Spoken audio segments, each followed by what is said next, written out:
Hey guys, What If here? Welcome back to NASCAR 2005 Chase for the Cup. The lights are on. We lost at Dover. Who would have thought? In fact, we performed a little bit worse than the spring race, which I'm going to blame frickin' NASCAR, the game inside line, because I'm playing that and I'm getting used to that and this controller, and my body just can't handle playing two different games at the same time. At least racing games, where the feel is so important. So, anyways, we got Dega. That should be a pretty easy, straightforward win. I mean, fingers, calm down. I know we have the pole and we're just amazing, but we have a 40-point lead. I ideally want to at least have a 100-plus point lead going into Homestead, so we have a buffer, because I know we're going to run horrible there. So we need to pretty much build up that gap, because we're going to probably lose it at Kansas. So we just have to. I am not clicking at that violently. So yeah, we gotta be on the lookout for Jeff Gordon and Dale Jr. So that's it. There's not a whole lot else to look at. Paint scheme, the black and red Sharpie car, nice looking car. I guess we'll get into it. Thank you to my two Patreon people, as well as my YouTube members for our channel purchase to get early access videos, as well as channel emails for my stream. Thank you for what you guys do. Let's get into Dega. So therefore, after we bequeath that race, we can get into the Banquet 400 for a Banquet nightmare. I don't know. That's a horrible segue. The Talladega Superspeedway in Alabama offers the drivers of the Nextel Cup Series their biggest challenge on NASCAR's biggest track. 500 miles of bumper-to-bumper racing, while you're surrounded by competitors all zooming along at 190 miles an hour. The greatest reward for the winner? Not the money, not the trophy, just the relief that you finished the challenge that is Talladega, because this is no game. This is the EA Sports 500. An absolute banger introduction. Good job, Bill Weber. Thank you. Let's qualify and get on pole. Yeah, that's a pole. I think Gordon's starting right beside me, which is, yeah, that's terrifying. Well, that's not great. So I think the strat is just going to be to just block him on the start, make sure he doesn't lead as much laps as possible. So I think that's going to be our simple plan. And that's really about it. So, I mean, this is going to be probably the most interesting part of the race, is the car getting to fourth gear and stalling, because that's just a typical NASCAR 5 specialty. But, yeah, we'll just block him. I couldn't even try to block Rudd, but hey, if Rudd's going to lead a lap, more power to him. Oh my God, Jimmy Johnson, the powered pride car. Oh, who would have thought? I was just perfect timing. But, yeah. So, that was the biggest hurdle of the race. Just got to stay in the draft. Gordon's trying to get by me, but it's okay, because we got the draft of Jim John. No, I don't. Nope. Okay, with Rudd a little bit. Someone's got to figure it out. Oh, an unconventional yellow? That's actually not good, because that start is so bad for us. Casey Mears. Somebody... That's really weird, to get a wreck that early and that quick. What the hell went on back there for like a 40-second? I don't know. All I know is that's bad. We did not need that start, because we're going to lose more spots, and it's just, our car has no speed when we get to fourth, so that's not great. As we were just finally getting up to speed, because it took us an entire lap. And it put us in third gear on the actual start, which is absolutely terrible.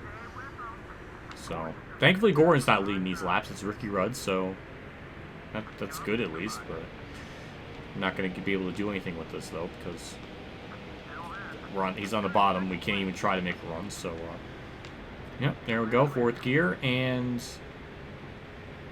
I mean, we're still in the draft of Rudd, surprisingly. I'm just going to keep Gordon behind me.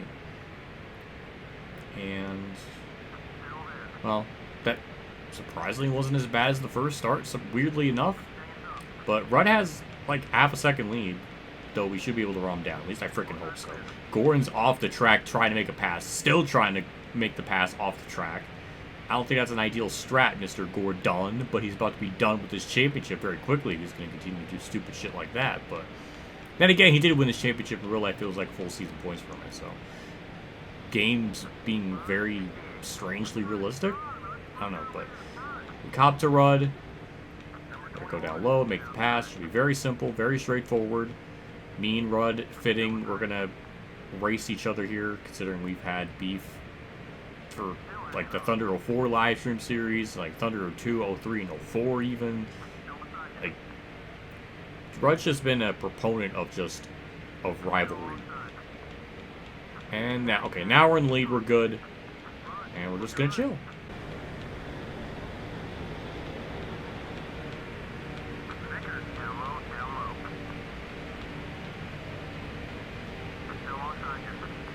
Leave it to frickin' team orders to screw me up, because I was trying to get around Vickers around the outside, because he was just leaving pit road, and then Ness happened, so that's not great. Gordon's still not gonna lead lap. Look at frickin' Vickers chopping me off. The frickin' Hendrick's after me. Vickers' wife Epstein is after me. Like, who else is gonna try to sabotage this race to make sure Jeff Gordon wins this championship? I don't know. I'm just annoyed. Now we're just 3 wide. Am I going to get the draft from Biffle or anyone to give me a little more speed? Oh my god! Jordan, now we got political cars after me? Like, how many cars are going to try to sabotage me? When is Jeff Gordon pitting so I can pit after him, so therefore he won't lead lap, which equals bad? When? When will this happen? Why is 3rd place so far back? I have so many questions. What a weird twist of fate. Ricky Rudd is right here after pitting, and now we can just kind of draft with him and pull away from Gordon. Only me and Talladega can have one more final, like, season mode race, or just Talladega race event in general, just be very, very strange. And this is kind of what this has turned into now. Oh, that's a yellow. Wreck avoidance. Well, we're definitely at the pit. That's going to mess up this entire race even more. But freaking Dale Jarrett and Scott Riggs have just lost their minds. Scott Riggs just got freaking, like, ping-ponged from the both sides of his ass. We got the Talladega glitch. See, I was trying to stay out to anticipate that. To not... This is just going to break everything now. We're definitely at the pit. I'm hitting yes, game. Thank you. Jeez. So... Ugh, this is... We're not going to have much laps left to go.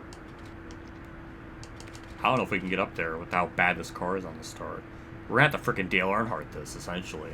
Yep, that's a bad stop. Look at Jeff Gordon already beating me out of pit road. Why are we stopping? Yeah, let's just get 5th out of pit road. Just... How do we continue to just embarrass ourselves so much? And that cut a lot of laps out of this race too, so we're really not gonna have much laps left to go. Look at oh my god, we have to even make up this 3 laps to get up from... I upshifted too fucking early. Man, I don't know. Just Talladega just finds ways to just be terrible for me. For no real reason. I mean, if we can get up through the field really quickly, we could gain a lot of points on Jeff Gordon. But I doubt it's going to happen because we have terrible starts. So, yeah, we're going to have to make up everything in like 3 laps, essentially. And that's really annoying because our car still cannot get up to speed properly. And it's going to make things even worse if we get like debris yellows and shit, which is possible. And I just gave up the bottom lane because the car has no speed. But now it's finally getting up to speed. Please, we need this to go completely green to have a shot. I don't know.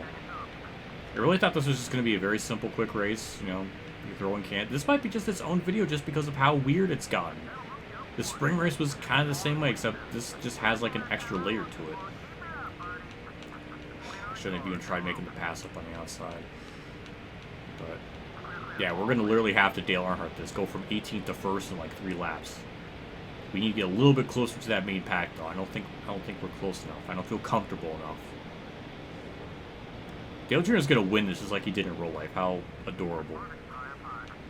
That's the way it's shaping up to be. And he's like 60 points back of me. We cannot afford to finish back here. He's going to gain a lot of points. We're going to have to really just get up through the field. Oh my god, the AI can't even contain themselves today. Thankfully, we avoided all of that because that was a lot of problems. And Scott Riggs, who got annihilated, is up here in the top 10, so that's just a cruel twist of fate. It's kind of like Richmond 2024, where Larson spun And then because that spin basically benefited him to like an easy top 5 because officiating. I don't know. Things don't make sense apparently half the time. We're not winning this. We're too far back. That's not even Sterling Marlin. That's an imposter. So I have no like competitive cars here to even push to get up there. What is just?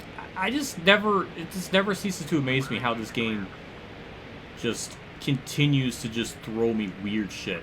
Don't chop me off. What is wrong with the AI today? Yeah, we're too far back. We did not need to lose any fucking points. This was the one race I was thinking this would be a guarantee we can gain points. And it's not going to happen. We're going to get Marlin maybe, but it's unbelievable. Unbelievable this game's going to make... Why should we still lose this championship even though we're almost going to get 20 wins in this season? Well, at least we're going to definitely lead the most laps. That's the best thing I can say out of all this. But that's really about it. This is just typical. It's just typical Talladega finding a way to make things harder to... I don't know. It's just nothing new. It really is just nothing new. So that's annoying. Thankfully, Junior was like 65 back. Thankfully, at Dover, is this karma for Dover for what I did to him? Maybe. But, hey, we went from like freaking 22nd to 3rd in like 3 laps. That's impressive. But, yeah, I just got nothing. Just so annoying. I'm so tired of Talladega boning me. And it got the last laugh. It got the freaking last laugh on me. The last time we do a season mode, the last time we're going to be doing something like this in a traditional manner for so long, and it decides to give me the middle finger one more time. I just couldn't win the race easily. It just had to be a pain. Had to be a problem. So Junior gets 185, we get 175, so we lose 10 points, which is not great. We gained on Gordon, so that's a help, but I know we're going to lose points at Kansas, unless I'm misremembering it, but I remember that being terrible. Because it's kind of like, drives like Chicagoland, so I just know it's going to happen. It's just, this game's just so, I don't even know what to say. I'm just so annoyed. Props to Rudd, he led 4 laps, but I don't even know what else to say.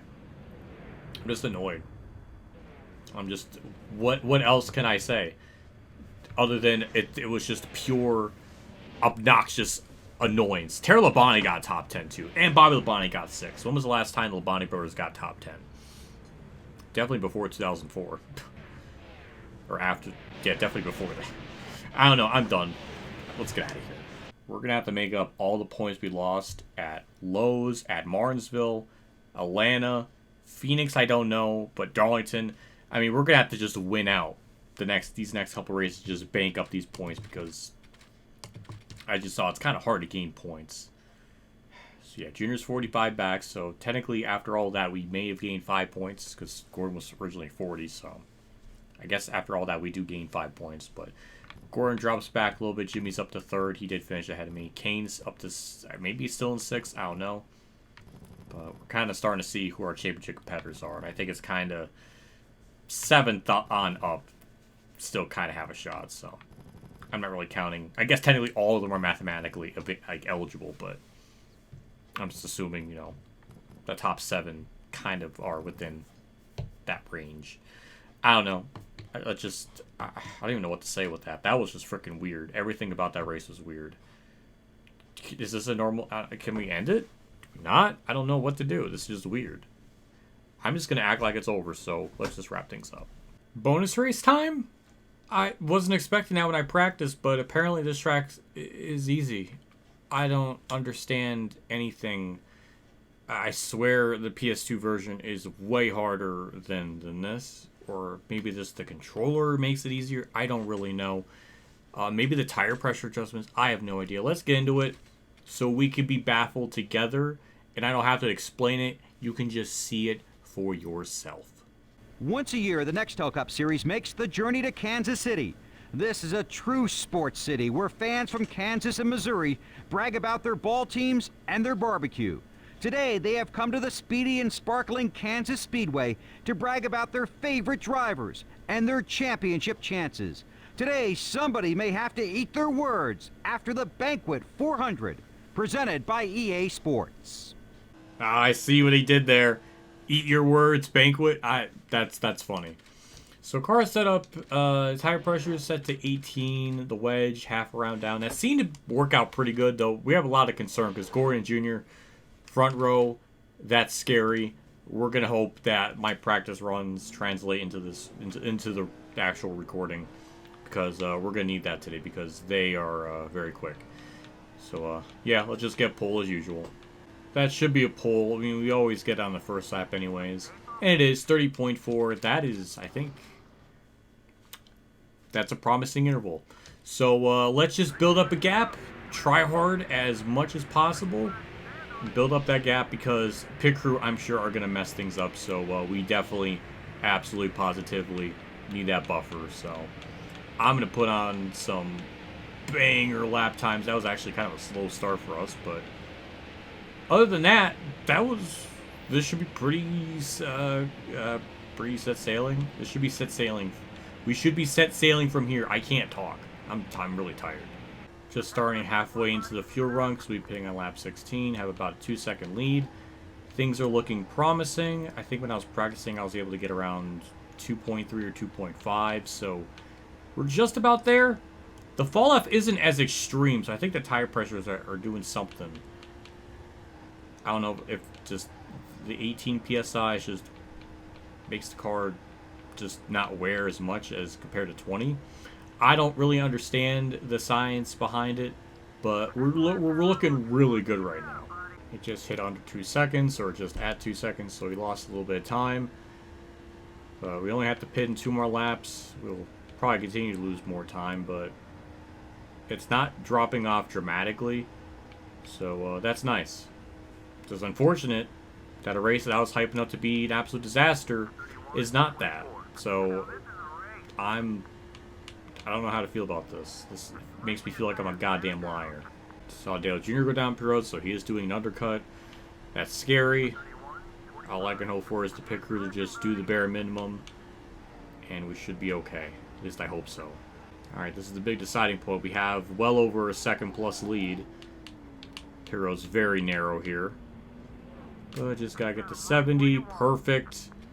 Just 4 tires, fuel, out and away. Can't be any more simple than that. It's like a throwback to Thunder 03 where we get held up on pit road. Is that what we're trying to do now? That's going to be 15-2, so the pit crew do what they need to. Hooray. Appreciate that. Just need to get back on the track as fast as possible, but there's cars everywhere. Trying to not page anyone. Beautiful. Alright. Now I just have to wait for everything to cycle. Yeah, that's Dale Jr. ahead of me. He actually cycled out in front of me. By a lot. So that's actually really concerning because we could probably get by him, but we're not going to have the gap that we once had. So that's kind of a big issue. That's the frustrating thing, too, is I can't even take the luxury of an undercut because I have wear. They don't. They get to get away with it. They could just get away with so much BS. We're almost going to cycle out third, which is really sad. But I know our car is fast, so we should be able to get up, back by them without much of a problem. In fact, we're so fast, we're just going to try to pass you on the outside, which is a horrible idea. Shouldn't have even ascertained. What the fuck is your problem? Why? I gave him so much room and he just decided to just door me. Like an absolute pleb. And this is why Jimmy Johnson has 1 win in this universe. In reality, he has like 10 plus, but not in this timeline. But yeah, we're there to Junior. We just have to make the pass. Don't even try to, pass him up high or anything. Just cut down low. He tried to throw a block, but didn't work. Now we just got to try to build up a lead, because I know the fall-off's going to affect this car a lot. So if we have at least a second and then some, we should be okay. But for now, just run away. We have about a second lead, so we can basically lose, because I think as the run goes on, we're going to lose about a second. So this interval should mean that by the end of the race, we may win it by like 2/10 or something. I don't know. I want to build up this gap just a little more, just for extra security, because I'm stressed. Gap is almost a second and a half. I mean, it's looking good, but we saw it freaking Indianapolis where we had like a 1.3 second lead and it just went we lost a second and then some in one lap. So anything can change with how wacky this game is. My flag's out. Dale Jr. is running me down as I was prophesizing. He might be a couple tenths. He's actually getting on me a little bit quicker than even what I thought. But yeah, typical. But even the pit crew, or even the undercut, I mean, the game is trying everything it can to make sure I don't gain points on Junior, but yeah, it's not going to happen. He is still closing. Oh my sweet Jesus. 2 tenths back. That is even faster than I anticipated, but it's still a dub. I was thinking maybe 4 tenths back, but no, he was right there. That was scary, and luckily, because what we did to Jim John didn't really affect his race too much, but we didn't really gain much points on him in the next 2 races. So we get 190 to Junior's 175, so I think this was the first year they actually made sure that whoever wins gets the most points. So that's good. I don't, 2003 points. Basically, second place could lead a lap and lead the most laps and get the same amount of points as the winner. So this is the first year that they've done it like this, which I like. With this, that's all they had to do. They didn't have to make a chase. They just needed to give the winner more points. I think even though this is only like at minimum like 5 points, just freaking put it at 200 flat or something. I don't know, 200, 205, whatever. That's all. And even then, I mean, if they did that in 2004, Jimmy definitely would have won a championship because those extra points would have definitely gave him the win. So there's that. I don't know, but yeah. So we gained points on Junior, which is nice. Johnson, Gordon being really competitive. It's almost exactly like the 2004 season because that was our big championship for competitors, which was Kurt Busch, Johnson, Gordon. Junior was kind of in the mix. Mark was as well. And I guess not as much, but he's not existing in this game. But normal, pretty much normal looking top 10. Obviously, this race was anything but normal because Nemechek and Ricky Rudd just had like a legendary duel at the end. Elliott Sellers started 38th and got the 12th. That's impressive. Any DNFs? Nope. Ricky Craven got last. That's upsetting, even though Talladega in real life was his last start. But, that's a fun fact of the day. But let's put that in the interval thing. I forgot to. It's been a little bit since we have to last updated it. I'm going to assume this race is very low on this because that was 247. So it puts it at number 80 of 96. So just kind of blends in with everything, I think. That's it. That's all I have to say. We win. We definitely won. I could see the trophy in the background barely. It looks like a 2003 one, maybe. Maybe it's a 2004 one. I don't know. I would be amazed if they actually upgrade any of the trophies. So, I don't know. But next up is Lowe's, and we won the Coke 600, but it kind of got lucky, so I don't know if that same magic can happen again or what. But if anything, we built up a little bit of a point lead because we have 60 over Dale Jr., Johnson's 95 back, Gordon's 102. So it's something. And these next couple of tracks, even if we don't win, I feel like we're going to finish really, really well. Like Martinsville's a guaranteed dub. Same with Atlanta. Phoenix is really the other. Phoenix and Homestead, I guess, are the 2 last question marks. But I think Phoenix we can actually do a lot better than Homestead. So I think all these tracks we should, in theory, gain points. Which, again, we're barely gaining every race. I mean, in these last 2 races, we only gained 20 points because we had 40 to start. So yeah, it's a very minute grind, but hopefully by Homestead we can at least have like 100 or 120 or 30 point lead. Because if we're gonna run as bad as I remember from the PS2 days, or maybe we won't. Maybe the game will just make me look out to be a freaking liar. But you can look on my channel at the career mode series. You can see the struggles of those certain tracks. So I'm not just freaking making it up out of my keister. That is a prevalent issue. Casey Kane 6 is impressive. Yeah, that's it. I'm done. We're going to wrap things up. Big shout out to my tier 3 Patreon supporters today for Channel 15, Kamikazegames, Bailey Carrier, Max Lake 1986, and my name is John for support. Again, I appreciate what you guys do for my channel every single month. It is always appreciated, always goes a long ways. So thank you as always for the continued support. See See you all next episode at Lowe's. I hit the wrong thing. And we'll have a different paint scheme, and it might be the... Oh, that's hot. That's hot. That's a hot combo car. That car, night race, it just goes hand in hand. What a nice twist of fate. I like that. Good stuff. So that'll be a nice car to run. And it might be the last time we'll see it on the schedule, in the season mode, so it's kind of fitting that it's at a night race. So, yeah. Anyways, I'm done. See you all next episode. See you all later, and as always, have a good day, everyone.